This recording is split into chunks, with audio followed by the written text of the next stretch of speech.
Hello everyone, welcome to my channel SW Metro official channel.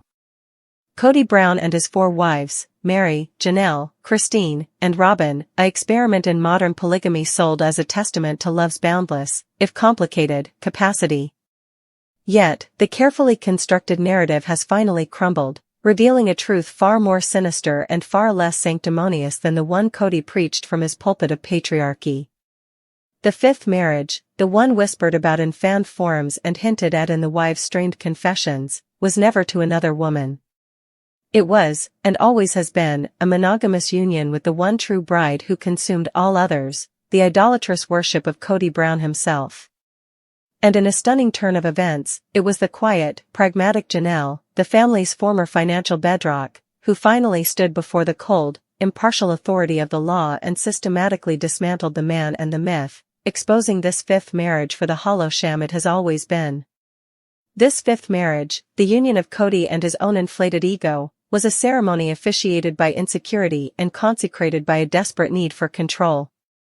Its first and most devoted sister wife was Robin, who less entered the family and more performed a hostile takeover, not of the other women's relationships, but of Kody's entire worldview.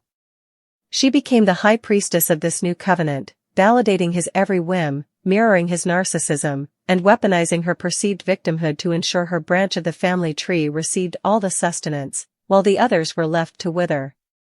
The other 3 wives were not partners in this new arrangement, they were merely vestigial organs from a past life, inconvenient reminders of a principle he no longer had the energy or inclination to uphold for anyone but his chosen one. The evidence of this spiritual bigamy was everywhere, in the disproportionate resources funneled into Robin's mansion while Janelle planned a future in a tiny home, in the 11-day honeymoon that eclipsed decades of loyalty, in the blatant favoritism that saw Robin's children coddled while others were chastised for not living the principle with sufficient enthusiasm. Kody's time, his attention, his affection, and most damningly, the family's collective wealth, all became offerings on the altar of this 5th marriage, leaving his other covenants starved and bankrupt. For years, Janelle Brown played the role of the logical, unflappable strategist, the cerebral wife who found her value in building the family's infrastructure rather than competing for its emperor's fleeting attention. She was the architect of budgets, the planner of moves, the investor in their collective future. Her love for Kody, while perhaps less theatrically demonstrative than Christine's or less desperately clingy than Mary's, was rooted in a belief in the family, the unit, the mission, the celestial promise. She saw her financial contributions, her labor, her emotional steadiness as her sacred offering to the plural marriage. But this made her the ultimate insider threat to Kody's 5th marriage. Because she kept the books. She saw the receipts. She understood the math, and the math was now screaming a truth that contradicted every platitude Kody ever uttered on camera. The funds she poured into the family pot, earned through her own savvy and hard work, were not being distributed with equity for the benefit of all, they were being siphoned, with surgical precision, into the bottomless pit of Robin's debt, Robin's expensive tastes, and Robin's children's futures, all while her own sons were treated like inconvenient squatters on Coyote Pass.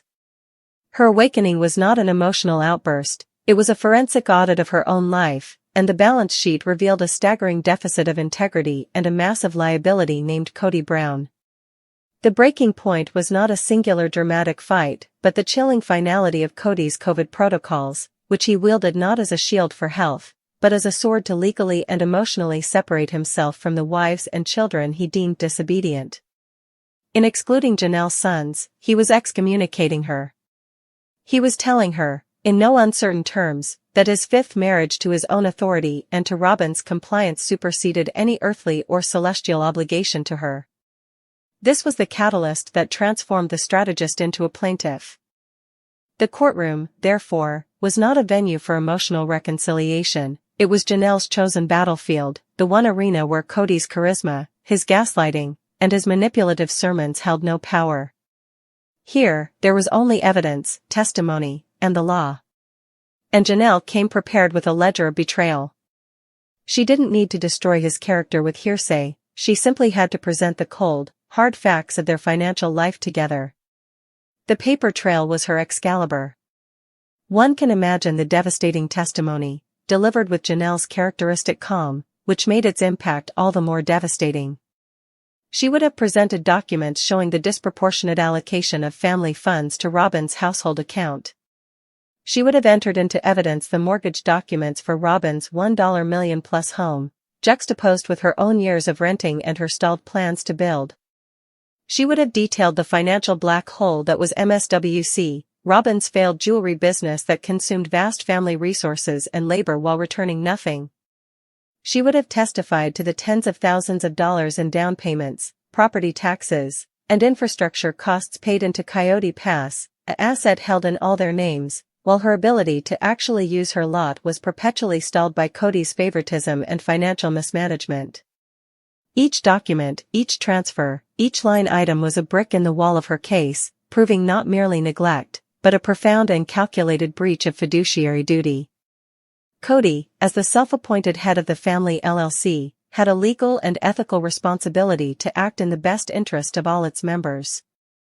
Janelle proved he acted only in the best interest of himself and his fifth wife, Robin. The destruction was not theatrical. It was methodical, precise, and utterly humiliating for the man who fancied himself a king. Kody's bluster and self-justifying rhetoric would have met the immovable object of a judge's disinterest. His claims of loyalty and respect would be met with questions about bank statements and property titles. His fifth marriage, a spiritual and emotional construct that he forced his entire family to serve, was suddenly rendered legally meaningless.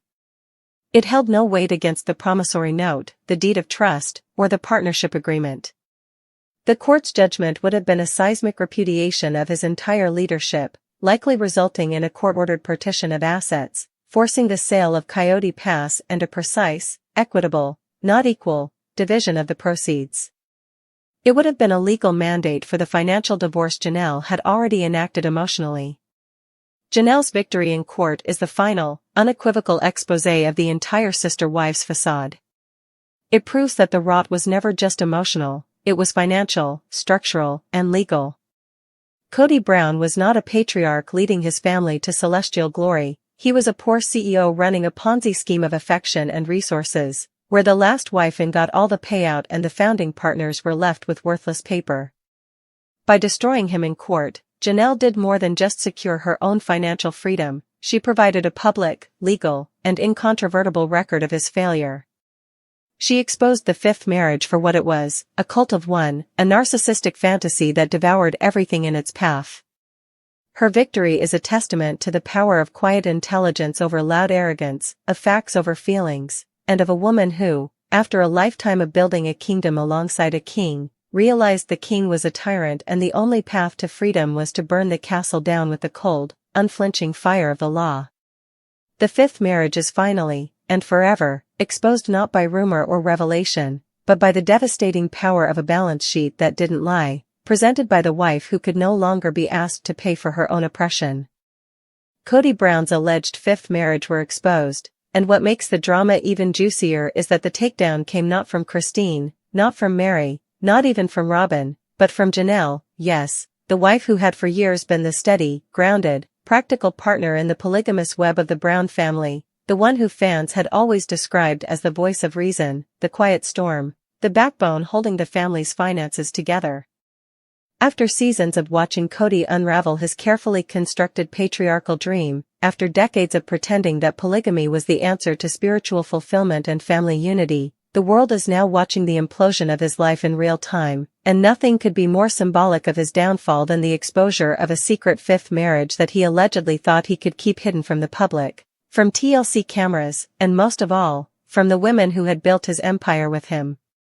The irony is so sharp it cuts. After Christine left him and found happiness with David Woolley, after Mary finally let go of her decades-long spiritual entanglement with him, after Janelle asserted her independence by walking away from the manipulation and financial chaos, after even Robin, the so-called favorite, started showing signs of being overwhelmed by the isolation of her legal wife status, Kody apparently thought the solution to his fractured life was to add yet another marriage to the pile, a fifth union that he allegedly believed would reinvigorate his ego and remind the world that he was still the self-proclaimed leader of his family. Instead, what happened was the ultimate twist. Janelle, tired of being gaslit, tired of watching him squander family funds, tired of watching him blame his ex-wives for his failures, marched into court with documents, testimony, and the kind of receipts that left Kody scrambling for explanations and, more importantly, left the judge unimpressed with his excuses. Fans who have followed Sister Wives since its debut remember a time when Kody bragged about his ability to balance multiple marriages, about how his leadership was rooted in fairness, about how his wives and children respected his role as the head of the family. But those days are long gone, replaced by years of favoritism toward Robyn, financial mismanagement surrounding the Coyote Pass property, estrangement from many of his older children, and a collapse of the very plural marriage dream he once preached to millions. So when word broke that he had allegedly entered into a secret fifth marriage, the reaction wasn't shock, it was disbelief mixed with disgust, a collective eye roll from viewers who had already watched him destroy 4 marriages and wondered how anyone could believe another would turn out differently. The twist, however, is that the exposure of this alleged marriage didn't come through tabloids, paparazzi, or anonymous sources. It came directly through legal documents that surfaced in a courtroom battle between Janelle and Kody, where she was determined not just to protect her financial rights but to finally strip away the facade that he had been clinging to for years. This wasn't about jealousy. This wasn't about polygamy.